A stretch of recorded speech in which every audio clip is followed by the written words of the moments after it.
Welcome to Revolution Church. If you are new, or if you maybe came for the first time last week and you're like, where's that bald guy? Is he the preacher? No, this is the dude with hair, all right? And so the bald guy is back in Jasper, and Pastor Chad is, man, didn't he do a great job last weekend on the message? Yeah. Him and I just traded places last weekend. He was here in Canton preaching. I was in Jasper hosting, and we are one church in multiple cities. And so it was a lot of fun last weekend just hanging out and just seeing the work of God in our church. Because our church is bigger than one place. It is a group of people on the move, and to see God working, not just in Canton, not just in Jasper, but literally all over the world is quite breathtaking to just get to experience. So it was great last weekend for us to trade places, for me to hang out there, for him to preach there.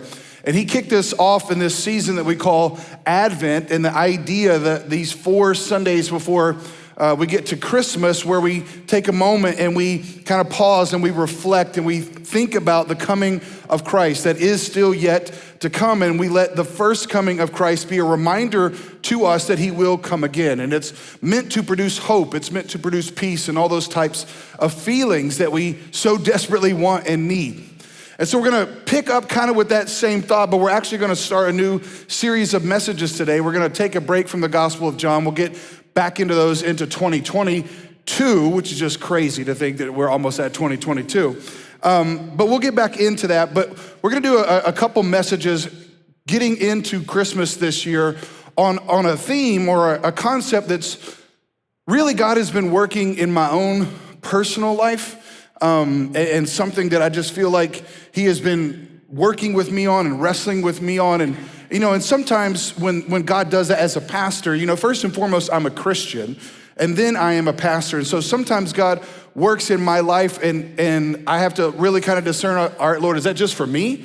Or is that just for me in my house? Or is that for me in your house and the church? And this is something that's been happening for several months, and just everything, you know, God speaks in stereo a lot of times. And so as I started praying through it and even talking to our staff, and as we started laying out this series, I realized, oh, this is not just for me, this is for our house, this is for the church. And so there's a concept that I want us to understand and see and really start to think about that we're gonna talk about over these next 3 weeks, and it's the idea of leaving a legacy.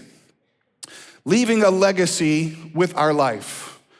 And there's this reason that I've been talking about this, and again, I've even kind of mentioned it in some messages and other environments. My son is about to be 18 years old, and he is gonna go off to college next year, and this is our first child to leave the house, which is the goal of all parents, right? For them to grow up and leave. You love them, but you want them to leave. And you want them to, you know, come back and visit and that kind of stuff. But so this idea in my mind has been wrestling around or kind of banging around and thinking, man, have I done enough to raise him right? Have Lindsay and I prepared him? We've been having a lot of conversations about that because it's multifaceted. It's the idea of, have I prepared him enough in faith? Does he have a rock solid foundation about who God is? As one preacher said, he wanted his kids to be independently dependent on Jesus. And so does he have that, a faith that is his own? And we believe he does. And not just faith, but is he grounded in our family, right? Like who we are as a people, our family and the things that make our family unique. And so is he grounded in that? Is he also grounded in finances? Does he understand that? And there's been courses that I've taken him through and goals that we've set, and I'll talk more about those in this series, that we said that when he graduated high school, we wanted him to have these kind of milestones. And so is he prepared for that? Him and I were just talking the other day about getting his first credit card and what that looks like and all those types of things, how payments work. And so been having all these conversations because honestly, I'm trying to do 2 things. I'm trying to make sure, you know, I'm trying to be faithful to God, and then I'm trying to do the world a favor, right? I'm trying to do the world a favor and make sure that when our son shows up in the world, everybody's like, I like that kid. I like that dude. He's a benefit to society. He's not a drain, right? And so when I'm talking about legacy, that's ultimately what I'm saying. Because see, watch this. Our legacy is not so much in what we do on our resume, That's not your legacy. Your legacy is what your life impacts and what other people do. See, legacy is not so much about what you do, what achievements you create. Legacy is about how your life impacts others and how it changes what they do. As one mentor in my life said, that his fruit grew on other people's trees. That's the idea of legacy. That my legacy really is tied up in how I affected those around me, my relationships. And that's first and foremost in my own house. And so there's a concept that I've been thinking about with legacy, and then there was a realization that we had as we were talking about this, and it's the first point I wanna give you. I'm gonna kind of start this whole series of messages off with a thought, and then we're gonna unpack it in the Bible. So if you're taking notes, you might wanna write this down. It's pretty simple, but yet profound. If we want to leave a legacy in the future, then we have to lead a legacy. If we want to leave one, we have to lead one. So the title of this message series is titled Leading a Legacy. And I'm stressing that because I didn't want you to think there's a typo somewhere. Like, oh, I thought it's about leaving a legacy. Oh, it is. But here's the idea. I can't leave something if I don't lead it. This is the biblical concept of I reap what I sow. Thank you. Right? And here's the thing about pastoring. In fact, Pastor Chad and I just had this conversation this week talking about a situation. The thing about pastoring that we deal with all the time is we try to help you make the connection between those two things. Because we'll have people come into our offices and say, man, I'm so shocked that I didn't get watermelon in my life. I got corn. Now, they don't say it just like that. I'm being metaphorical here. Never had anybody walk in and be like, I just didn't get watermelon. I'm shocked. But here's what we try to help them see. Well, the reason why you didn't get watermelon is because you planted corn back there. And here's what I know to be true. If you plant corn, you get what? Corn. But you'll be amazed how many people think that they can plant dysfunction and reap function. You'll be amazed how many people say, oh, I can plant crazy and yet reap whole. As one guy said, you marry crazy, you get crazy. Right? I mean, think about that. How many of us planted in hopes that it would change along the way? And all I'm trying to get you to see is that ain't how the world works, sucker. You reap what you sow. So if you want a different legacy in the future to leave, you have to start leading one today. You have to start leading one today.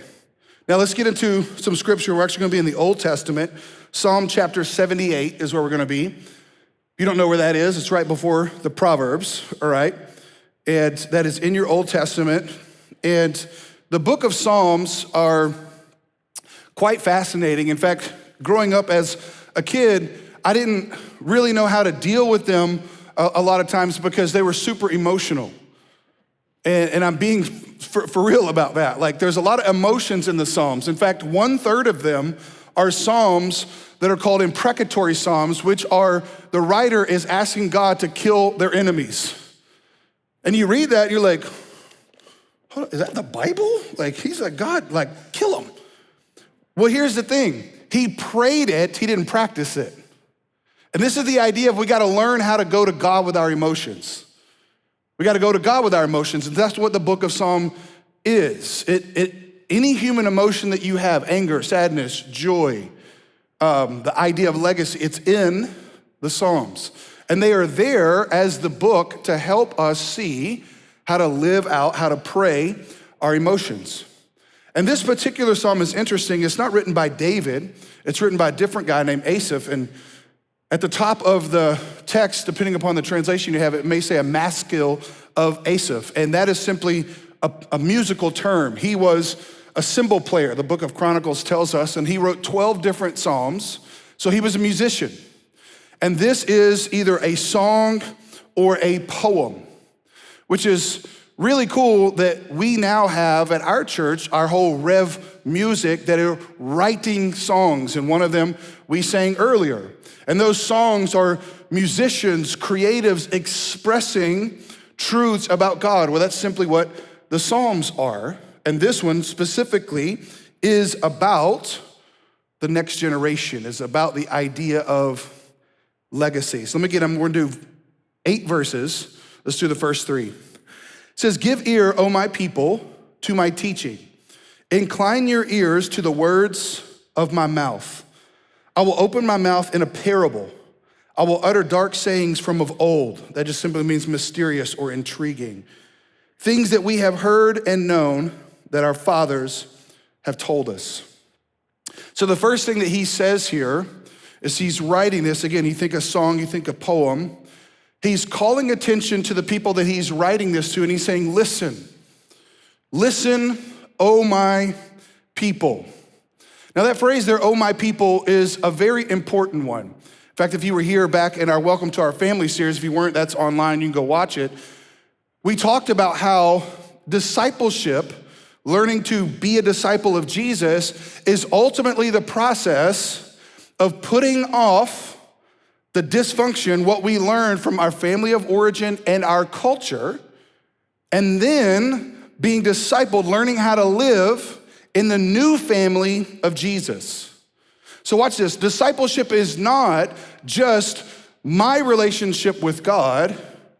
It is, no, I'm a part of a different group of people now. My family changed. I'm not in the same family now. I'm a part of the people of God. And how discipleship works is in the same way when you were born into your family of origin, however that story happened, you learned how to talk, and you learned the language that they talked. Not only did you learn the language that they talked, you started acting the way that they did. You watched, observed, and did. That's how learning, that's how growth works. It's way more caught than it is taught. Now think about that in terms of discipleship. Discipleship, and I'm not saying it doesn't involve listening. Obviously, we're all here and we are listening, I'm preaching.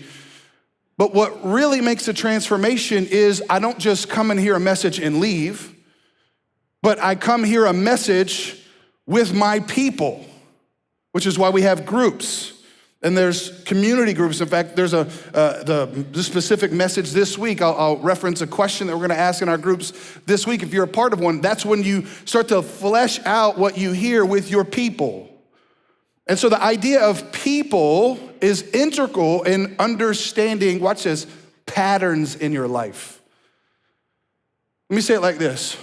You're going to pattern your life by what you love most or who you love most. Whoever you love most is going to dictate the patterns in your life. That's just how it works, according to brain science. I'm not even talking biblically, although I can make the case biblically, but I'm just talking about we know how our brain works now. The patterns that we develop, the actions, the habits in our lives are determined hugely by the people around us. So here the writer is saying, listen, my people, this is what we do. This is how we act. I'm gonna tell you things that we've heard. We heard from our fathers, and now I'm giving you instructions. So let's get into what those are. Verse 4, he says, we will not hide them from their children, but tell to the coming generation the glorious deeds of the Lord and his might and the wonders that he has done. He established a testimony in Jacob and appointed a law in Israel, which he commanded our fathers to teach their children. Now let's stop and chat here for a second. So he highlights, he says, give ear, O my people, listen to what I'm about to teach you. And then he reminds them of what their fathers had taught them, what they had been commanded by fathers. It doesn't just mean biological fathers, it means fathers of the faith. And how we know that is he points out, he established a testimony in Jacob. Now, we did a whole series last year called Welcome to the Wrestle, and I'm not gonna do it in my best WWE voice. You can go back and watch that. I gotta watch my voice these days, all right? But we talked about the story of Jacob and how Jacob wrestled with God. And what's interesting about the story of Jacob, if you've ever read in your Old Testament, and even some in the New Testament, Jesus and Paul refers to it like this, that God is a God of Abraham, Isaac, and Jacob. 3 generations, Abraham, Isaac, and Jacob. And here's what's very interesting about the story. It wasn't supposed to be Jacob. Jacob had an older brother, he was a twin, who came out first, and his name was Esau. So technically speaking, it should have been Abraham, Isaac, and Esau. But if you don't know the story, I'll recap it quickly for you. The reason why it was Abraham, Isaac, and Jacob is because Esau sold his birthright, sold his blessing for a bowl of soup. He sold out, watch this, he sold out his future blessing, his future birthright for a bowl. And we look at that and you're like, how crazy do you have to be, bro, for real? Like you sold out blessing for some Brunswick stew? And I've talked about that in this series, and I mean, it's pretty good, you know, but I mean, like, it ain't that good. Like, I'm willing to trade all my future generational blessings for this bowl. I mean, I love me some brisket, but I ain't selling out for brisket either. Future blessings for brisket? I'll take some watered down pulled pork instead, right? Like, I ain't selling out that mine for half of you. I just lost the room. You're like, I mean, that's. But listen to it. Here's what I'm getting at. I'm pointing this out because this has huge implications for you and me. Here's what I'm trying to get you to see. Your actions now can create generational blessings or generational curses. Your actions. As one pastor said, there's a lot of people that sell out what they want most for what they want now. And here's what I'm trying to get us to see. Don't sell out what you want most for what you want now just because the bowl looks beautiful. And what's gonna keep you from doing that? Here's the contention. What's gonna keep you from doing that is you recognizing that whatever you do, you create a pattern for those who come after you to do. Whatever you do, you create a pattern for those who come after you. Let me say it like this. This puts obedience in a completely different light. Let me give you an example. It's one I talk about often. If I don't obey the Lord, and I talked about finances earlier with my son, if I don't obey the Lord in the area of finances and I don't tithe, I don't give to the Lord first. And I used to, in my younger years, I would kind of be nervous because people think, oh, there he goes, talking about that. That's what the church wants. No, it's not about the church. It's about you and it's about your kids. Here's what I mean. If I don't tithe in my house, then I'm not obeying the Lord. That's one generation. But then I teach my kids that they don't have to obey the Lord either because they didn't see it in me. So if I don't tithe, then I teach my kids that they don't have to tithe. And watch this. I just set the kingdom of God back 2 generations. 2 generations. And here's a growing conviction I have. I'm 43 years old. My son's 17. I told you he'll be 18. I don't want, when my son is 43 years old, sitting in, probably not a church pew, but sitting in some chair in a church, and another pastor is having to tell him things that he should have heard from me. I don't want my son being like, well, Dad didn't tell me that. See, I want to leave a legacy of faith in my kids. But in order to do that, I got to lead a legacy now. Let's just dig into some of the things he says. He says, we will not hide them from our children, but we will tell them. Three things that he says here that just kind of jump off the page to me. He says, but I will tell the coming generation the glorious deeds of the Lord, his might and wonders that he has done. Three words there, glorious, might, and wonder. Let me ask you a question. Is there much glorious talk in your house? Talk about how glorious God is and what he's done? How amazing it is? Or is there a lot of talk of gloom in your house? A lot of gloom about the world that we're in. As if this is the first time that the world has had anything bad happen. Second one, his might.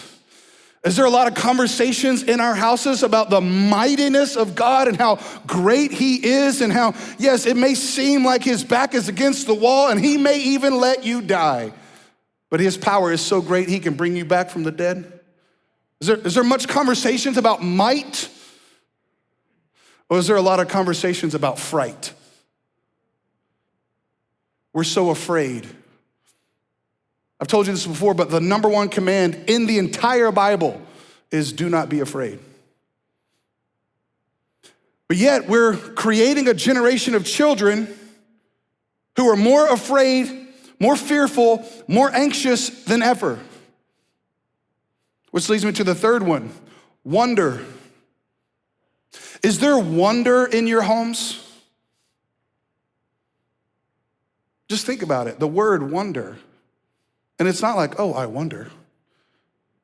No, biblically speaking, it's miraculous, unexplainable. Is there a lot of conversations in our homes about the wonder of God? And I try to do this with my daughter. In fact, today is my daughter's 12-year-old birthday. 12 years old, yeah. Yeah, she's still alive, right? We can pray, thank you that, we haven't messed it up. And one of the things that I try to do with my daughter a lot and is explain to her, and I've talked about this a lot here, is just her story of how she got into our family. Because if you don't know, she's not biological, she's adopted, which doesn't make her any less than. But I've explained to her how God used her life before she was even born to give our family direction and purpose, because I want her to be amazed by the wonder of God and how he used a child in her birth mother's womb to give direction to a family. And here we are 12 years later. And I've told you this, that I accepted the position at Revolution Church this day 12 years ago. And God specifically told me in her nursery, just like you didn't start you didn't birth this baby, but you're adopting her. You didn't birth this church, but I want you to adopt this church. And so God has used my daughter's life in glorious, wonderful ways, and I never want her to doubt that about herself. And we'll be driving down the road and she'll make a comment about the color of the trees as they, have changed. Like, look at that yellow. And then I'll say, Natalie, here's what's crazy. Who made the color yellow? Who made that color? And she knows what I'm doing now. God. Yeah, but did he have to make it yellow? Did he have to make it orange? Did he have to make it red? He could have made a whole world of just gray tones. And those of us who remember black and white TVs, we understand. But he didn't. When is the last time you walked outside and just let the wonder of who God is invade your heart? See, if we want to create a generation of people who know the glorious deeds of God, who know his might and are amazed in wonder, then they have to see it in us. But so much of our house is not filled with wonder, it's filled with worry. So instead of glory, there's gloom. Instead of might, there's fright. Instead of wonder, there's worry. And here's what I'm trying to get us to see. If we're going to change the spiritual landscape of the next generation's heart, it's not gonna happen through political means. It's not gonna happen through education. We've tried all those things. And it's not even gonna happen per se, like esoterically by the ministry of the church. It's gonna happen, watch this, when the previous generation decide to do it themselves.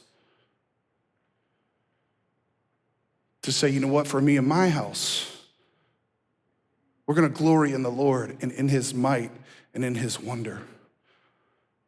And then I'm going to tell the next generation. See, here's, church, what I'm trying to get you to see. It puts your obedience in a different light when you understand that your obedience affects other people's obedience. I don't want the legacy of my life in the life of my children to be one of disobedience. I want the legacy to be one of faithfulness to the Lord. Why? Because if it's not, watch what happens. Look at the next verse, next two verses. That the next generation might know them, the children yet unborn. If you ironically or not ironically, there's a case in the Supreme Court this week dealing with this very issue. And I'm not trying to get into political arguments. I'm just trying to say, biblically speaking, how the Bible sees that. The children yet unborn. And it's not just, are they a child or not? It's about their future. Look at this. They will arise and tell them to their children. God is a generational God. Now look at verse 7. So that they should set their hope in God and not forget the works of God, but keep his commandments. Now don't miss this. The next generation, their hopes hinge in large part to our obedience now. To our obedience now. See, if I disobey the Lord in any area of my life, I'm establishing a pattern of how my people live. And then my kids and anybody else, and you may not even have children. This isn't a message about people who just have kids, or maybe your kids don't live at home now. It's just the principle of the next generation, because sometimes that's biological, sometimes that's your children, sometimes that's just who you influence. But my point is simply this. There is a generation that's coming after you, like it or not. And in large part about how they see the Lord will be determined by how we see him. If we don't see the glorious, the might, the wonder, if we don't seek to practice the commands of God in such a way where it creates patterns for those who come after us, watch this, then they won't know him and they won't have hope. See, hope comes from knowing God. Knowing God comes from being told about him. And being told about him comes from not the pastor, but the parents. The parents. As he said in verse 5, which he commanded the fathers to teach their children. The fathers. Now, if you were here last week, we talked about an Advent devotional that we created. It's very simple. It's online. It's on our app. And Advent is about the 4 Sundays leading into Christmas. And we simply said that we created this devotional so that you, every Sunday night, those 4 Sundays, could get your family together and have just a short devotional. And the reason why we did that, and remember, I'm a pastor, I'm also a husband, I'm also a father. It's hard for me as a father and husband sometimes to even lead my own family spiritually in like specific organized ways. And so we did this because we wanted to help create a new tradition in the families of our church, that you might do something like this in the future. But we wanted to make it easy for you to start now if you'd never started. So last Sunday night, we had takeout Chinese, and after our table was, still messy with Chinese food and unopened fortune cookies, we opened up the Advent devotional and we just talked about it, read the scriptures, asked questions. Now, there wasn't like this life-altering moment where the heavens opened up, the angels came down, and there was glory singing, and we busted out in worship for like 4 hours, and that didn't happen. But you know what did happen? A small pattern was started. And tonight, we'll do it again. And if you didn't start last week, you can start tonight. And if you're a father, I told this to our Jasper campus, I'll say it to both of you this week. If you're a father, you take the lead on this. And I get it's awkward and weird, it's okay. Because God can deal with awkward and weird obedience. Just pull it up, start reading. Hey, we're gonna have conversation. I don't want to, Dad. Well, I'll take your PS4 out of your room. You can make this happen. Give me your phone. It amazes me how parents are like, yeah, I just don't know what to do. Take their phone away. Are you serious? Oh, that's a whole nother message. All right. Sorry. I didn't mean that to be offensive. Probably some repression I need to talk to my counselor about, all right? But what I'm saying is this, you see, the thermostat is not the one that sets the temperature in my home. I am. Now, in my home, they know, because my father's a HVAC man.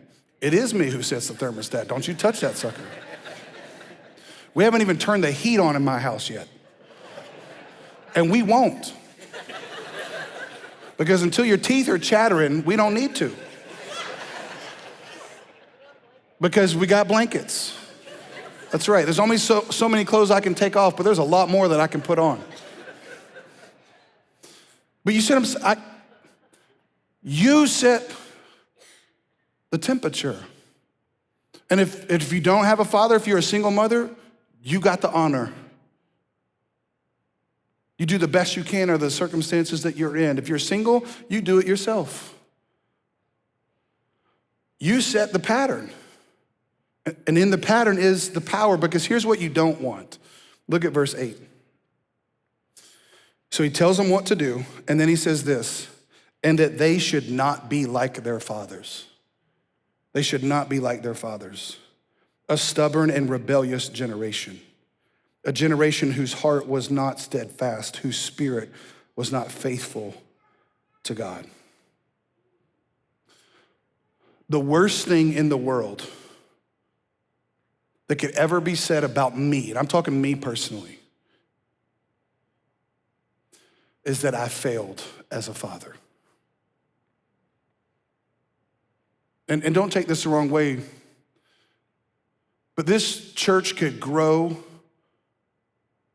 and it has grown for 12 years by God's grace, can grow and plant churches and plant campuses and grow and grow and grow and grow. But if I fail as a father, I failed.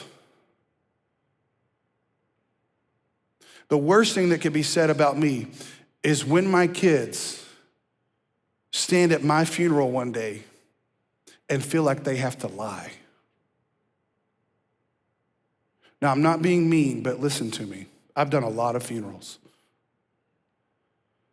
And you've experienced a lot of these too. But have you noticed that death makes saints out of people? I'm being for real. They'll be a horrible person and they'll get up there at the funeral and feel some kind of way and be like, well, we can't say that. And I've been in places where a friend will stand up and rave about this person, and I'll look over at their family and they're like, they lying. See, I don't want my legacy to be one that people have to lie about. And doing something big, watch this, doing something big is not owning something big, like a big house, a big car, a big bank account. Doing something big is being someone big and leaving a legacy that is big in someone else's life. See, I don't want my kids to have to say, we don't want to be like our father. Our father loved to preach, but he was horrible in his practice.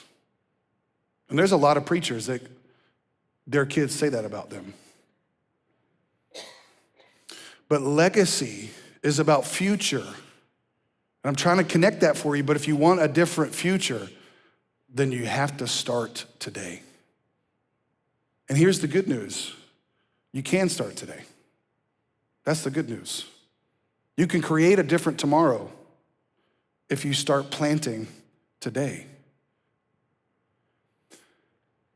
Because I don't want your kids to have to lie about you. And they say things like, yeah, their heart wasn't steadfast, and that means fixed. They were wishy-washy. Their spirit wasn't faithful to God. I want people to be raving about the fact that your heart was fixed on God in the midst of a crazy culture. That your spirit was faithful to God in the midst of a bunch of people falling away. Because that's the greatest legacy that we can leave in the lives of other people. And I think about that in my own life. And I've shared some of this throughout the years, but I've told you, I didn't grow up in church knowing anything about God. Because the legacy of my family was not one of faith. I spent most Sundays on the racetracks with my father or on the sports field with my friends.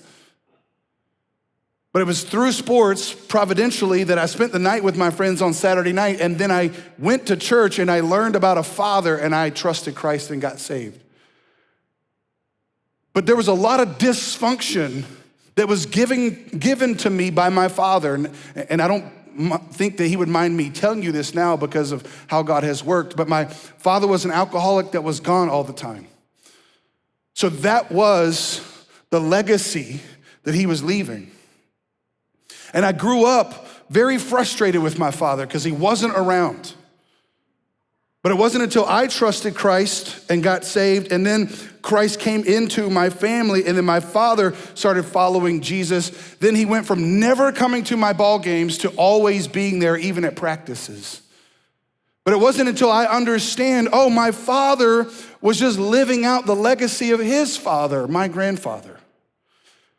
Because see, my father grew up with an even worse father. My grandfather left home when he was 13, lived on his own ever since. Served in World War II, got captured in the Pacific Theater, got his throat cut. He was a hard dude. Worked in the oil field, he was a roughneck. Literally, my father describes times where he would just beat people almost to death because he was mean. He was so mean that one time my father got in trouble and he put my dad in the doghouse outside for 3 days and 2 nights in his underwear. Yeah, he'd be arrested for that junk today. One time he was trying to help my dad or my grandfather out, and he made my grandfather so mad that he grabbed his shotgun and my dad took off running, and as he rounded the corner, my grandfather shot and hit the house. That was my grandfather.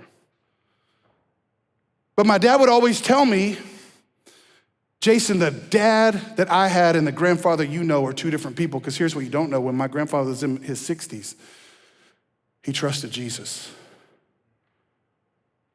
But it helped me understand him better because his dad, my great-grandfather, came from Germany before World War I, as things were getting really bad there. I have the paper where he landed on Ellis Island in New York when he became a citizen of this country. He left, literally, his family just shipped him and his brother over here. So I started looking at my family. I'm like, okay, a lot of this makes sense now. Some of the dysfunction I have came from my father's dysfunction, but my father's dysfunction came from my grandfather's dysfunction. My grandfather's dysfunction came from my great-grandfather's dysfunction, and that's as far back as we go. I don't know anything else. But the amazing thing is, my grandfather, my dad's dad, you want to know my two greatest memories of him? You see, I was young when he was in his 60s and he trusted Jesus. My two greatest memories are of him reading his large letter Bible, large print Bible, with his magnifying glass and watching the Braves. He loved the Braves because they were on, the free access channel. And so even in South Arkansas, that's what he got on TV, was the Braves. He loved the Braves and he loved his Bible. And it hit me. God didn't just change my life, but he changed my life, and then in turn changed my dad's life, and then in turn changed my grandfather's life. To the point now where we created a reverse legacy. One that wasn't being transferred down of trauma, but one that now hopefully is being transferred forward into transformation. Because here's a point, you may want to write this down. This is what I'm talking about. What doesn't get transformed gets transferred. What doesn't get transformed in your life will get transferred. My great-grandfather transferred trauma onto my grandfather to the point where he left home at 13 and never went back. And that crazy lifestyle, roughneck, hard, very hard, created a transference of trauma in my dad's life to where my dad grew up with a very hard man who beat him. And then that transferred into my life, my brother and sister and me's life, trauma. But by the grace of God, I don't want to transfer that trauma into my son's life, my daughter's life.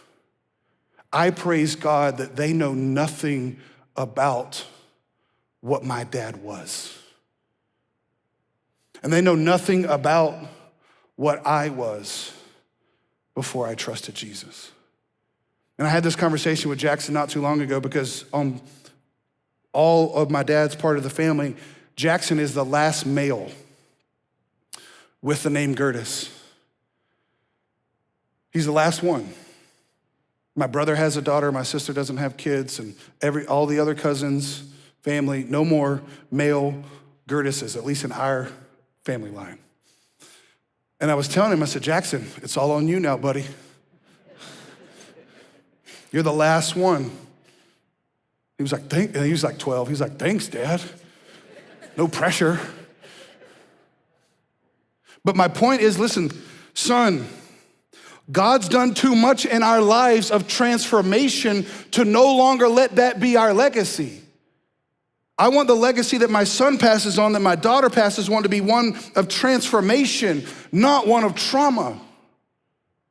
So listen to me, church, here's what I'm trying to get to you. It's not a question of if you will pass it on, it's only a question of what.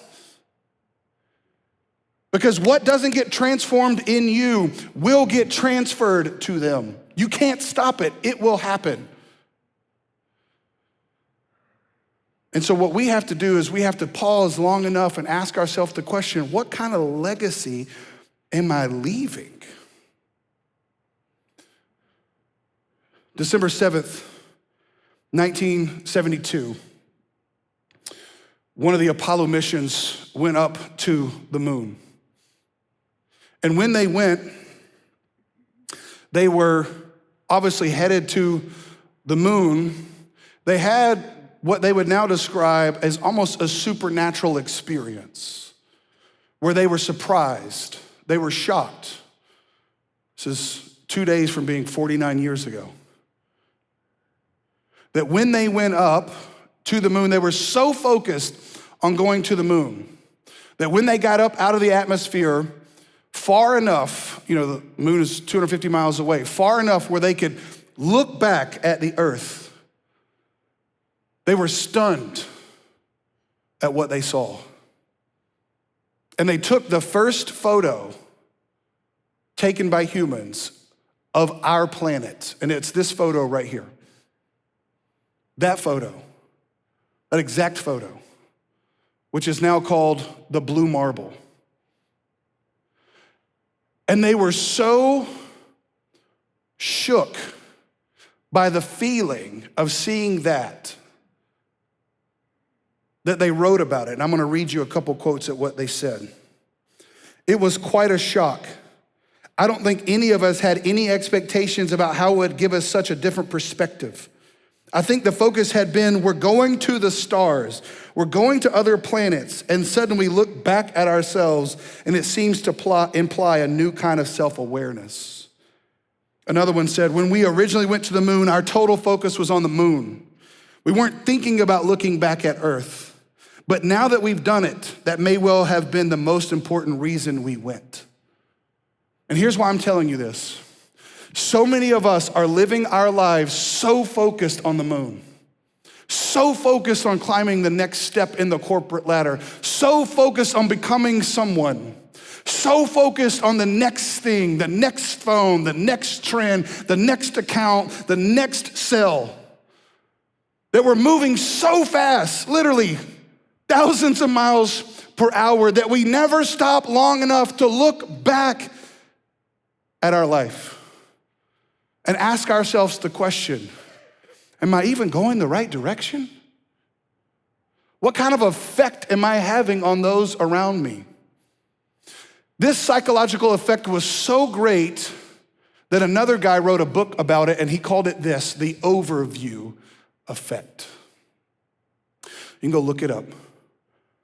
The overview effect. And what they described was that this was such a psychological shift that these astronauts were fundamentally changed by what they saw. And it wasn't what was in front of them.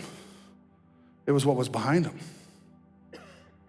The guy who wrote the book is a guy by the name of Frank Wright, and I have one last quote for you on the screen from him, and it says this: when you're on a roller coaster, you don't have much time to be philosophical. And the point of that is this: when your life is moving so fast, you don't have much time to think, what kind of legacy am I leaving? And part of the reason why we're doing this series, and part of the reason why we're gonna do our 21-day fast that we're gonna do in January, so go ahead and get prepared for it now. Over these next 2 months, what we're hoping is this: that you and I will slow down long enough. We'll slow down long enough to look back at the overview of our life and ask ourselves this question: what effect am I having? Am I having the kind of effect that Psalm 78 says I should have? Where I'm telling the next generation about the glorious deeds of the Lord, his might, his wonders? Or am I having the type of effect where I'm actually producing more anxious, not God-honoring children, workplaces, teams? So our hope is that we slow down long enough that we can have a psychological shift where we get a view of our life and say, man, that's who I really am. But here's the good news. The grace of God can meet you there. And then he can create a new story. How do I know that? Way back in verse 5 or verse 4, it said, he established a testimony in Jacob. God did that. See, God changed his name from Jacob to Israel. God transformed Jacob's life. And he can do the same with you. Let's pray.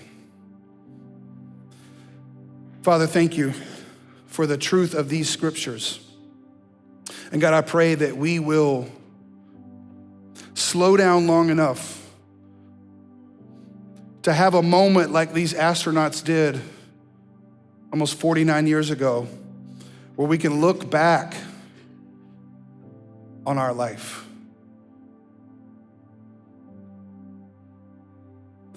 And ask ourselves the question, what effect am I having?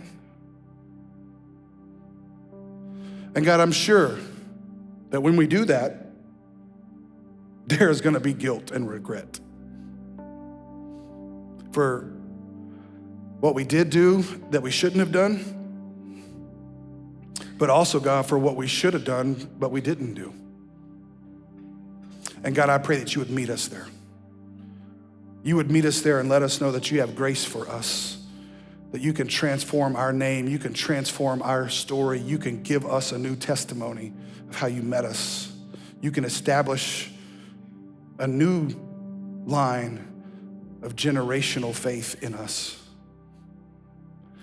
And so God, I pray for those right now who have not trusted Jesus, who have not had that happen, that you would meet with them and you would transform them. No one looking around or talking here as we wrap this up. If you've never trusted in Jesus, if you've never met him and had him change you, then that can happen today. Because he wants to. He stepped into your story to give you a new name. And so if you want to trust him, you can pray with me. You don't have to do this out loud. But it goes like this. You can say, Father, thank you for loving me, that you sent your son, Jesus, in my place for my sin. I believe that Jesus was born, died, and rose again. And I'm trusting in him alone to save me. Would you forgive me? Thank you for loving me. Again, nobody looking around or talking, but if you just prayed that with me for the first time, would you just simply lift your hand up so we can see that? Both locations. We've got men and women going to walk around, put a gift in your hand, and when they do, you can put it down. Thank you. Just a moment, you have an opportunity to fill out our digital connection card, whether you're online or in person, and let us know who you are. But then those of us who have trusted Jesus, I pray today would be a convicting message, but also an encouraging one. In the sense that, yes, you can't change the past, but by God's grace, you can create a different future. You can't allow the grace of God to come in and rewrite your story. And it can have generational effects. Like I said, my grandfather didn't trust Christ until he was in his mid-60s. I baptized my great-grandmother when she was 90. It's never too late to write a new story. And so we can leave today and say, you know what, for me and my house, we're gonna talk about the glorious deeds of God. We're gonna talk about his might. We're gonna be a house of wonder because I want the next generation to know and have hope. Father, would you help us to not only be a generational church, but to be made up of generational families that have family lines of legacy because of the legacy we lead now. Give us the grace in Jesus' name, amen.